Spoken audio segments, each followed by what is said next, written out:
The kind of meditation the speaker is talking about is in a way out of date. This kind of meditation, or better, this kind of way of living, was popular in the 1970s,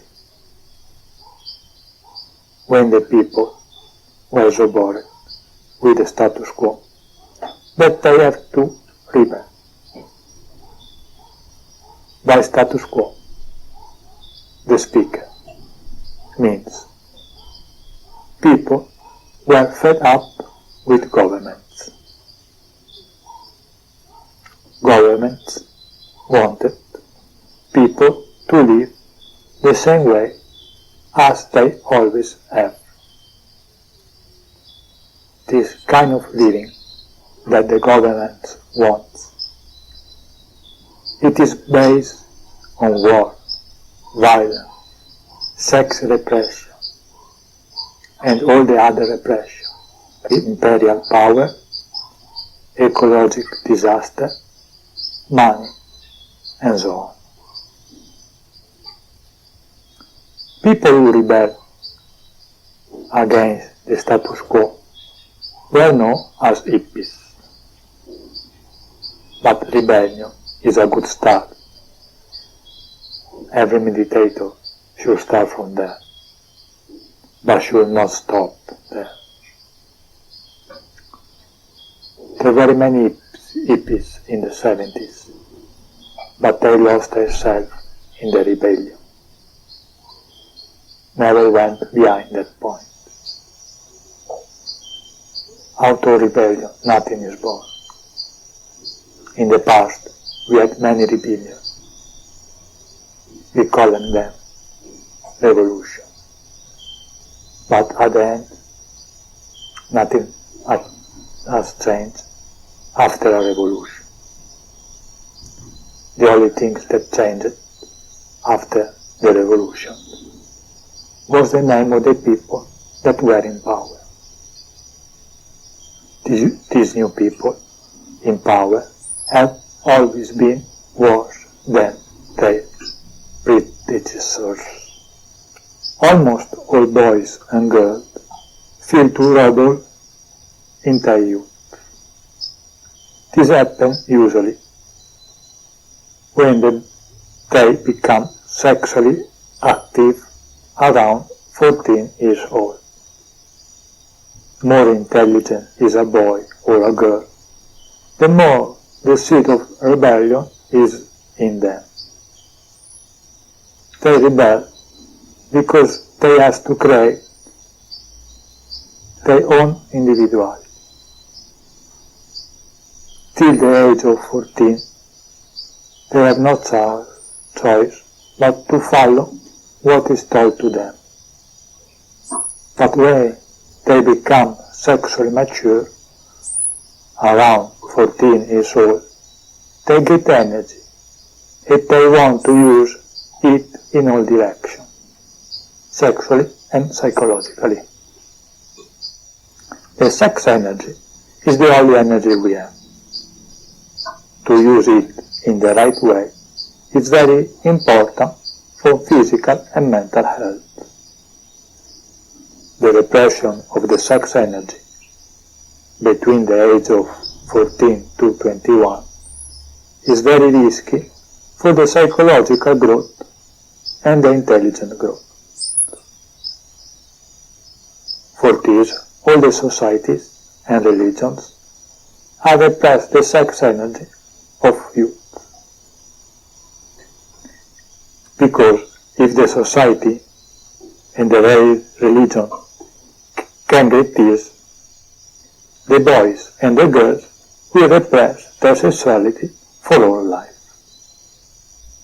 When people are sexually repressed, it's very easy to control them.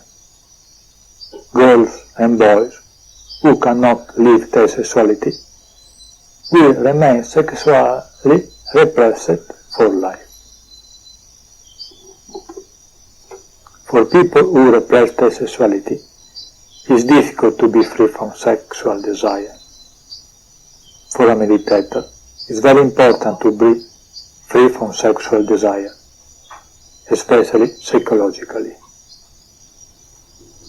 A boy or a girl who grow up in a sexually repressed environment live his or her life in three different ways. First way, he or she become more repressed, and he or she try to live a life of celibacy and do everything possible for not think about sex. Second way, he or she lives a life of indulgence. All his or her actions are focused on sex. He or she cannot think anything else. This is a rebellion against his own repression. Third way, his sexuality becomes perverted. Usually a girl who grew up in a sexually repressed environment will be part of the first way. She becomes more repressed.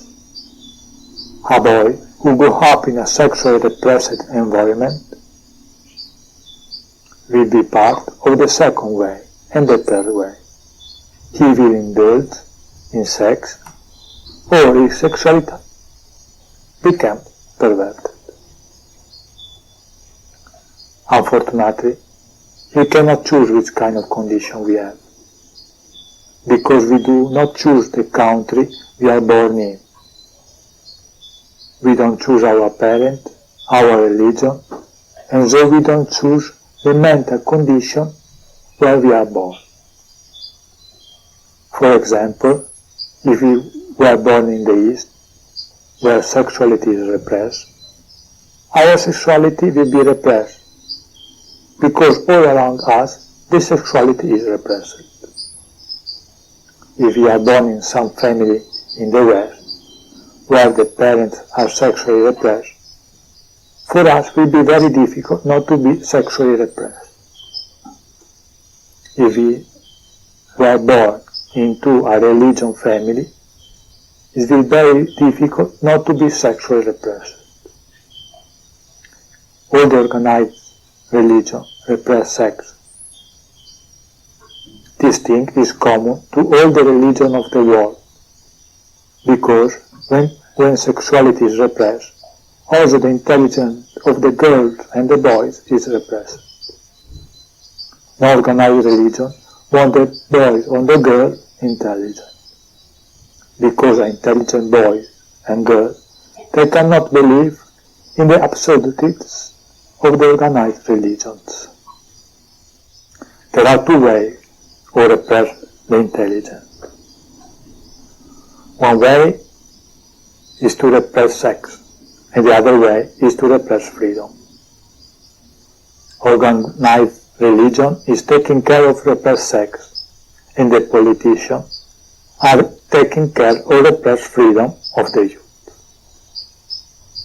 Intelligence is growing when the youth is free in all the directions.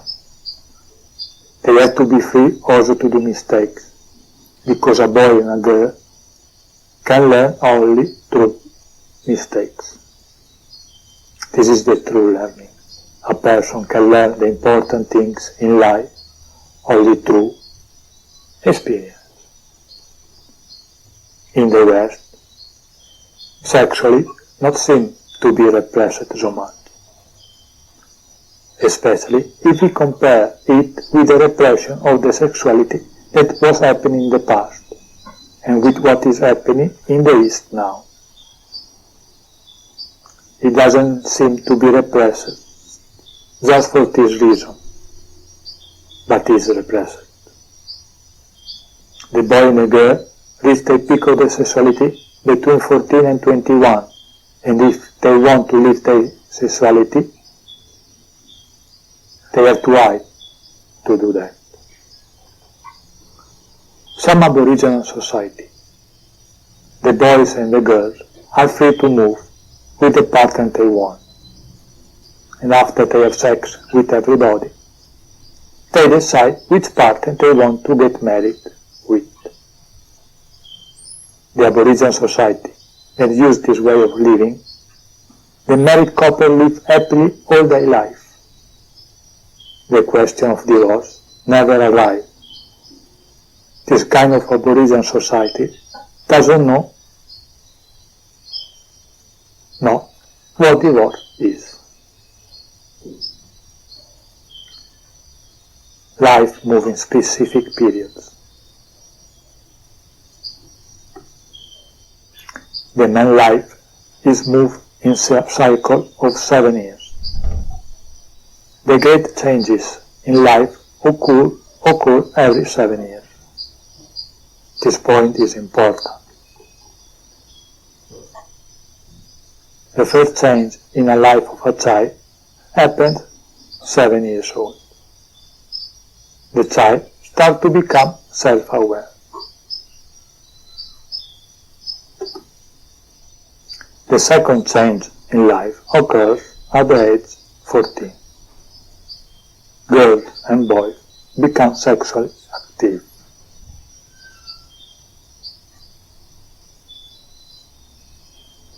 The third change occurs at 21 years old. The boy is no more a boy, he becomes a man. The girl is no more a girl, she becomes a woman. They start to understand what life is and what society is. The fourth change occurs at 28 years of age. This is the most important time for a meditator. At this age, people have had enough experience in society and in life to understand what the life that society offers.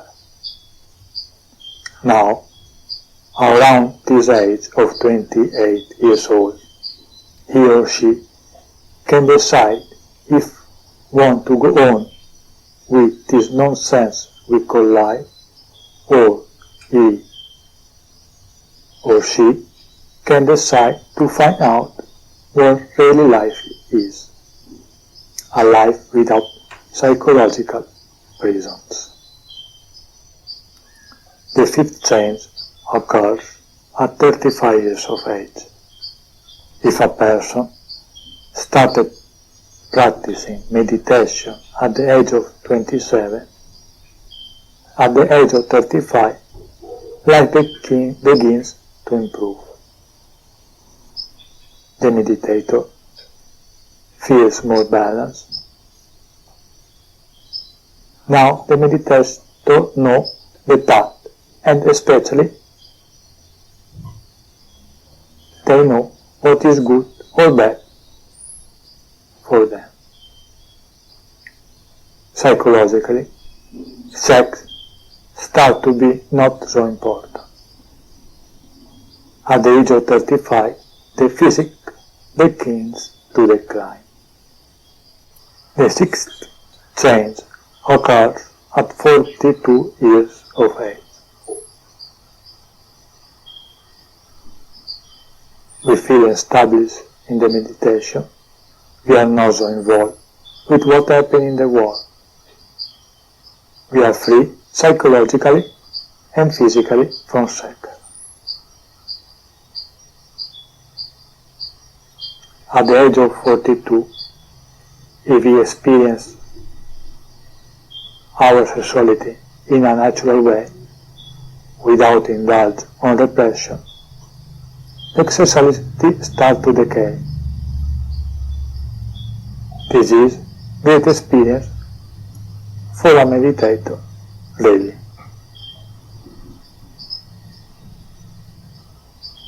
At the age of 14, it is when a boy and a girl become sexually mature. At the age of 42, sexuality has started to decay, if people live their sexuality naturally. This is a the natural cycle of sexuality. At the age of 48 years old, I do not know what will happen. I do not have any experience about this. I am 46 years old. Thanks for listening.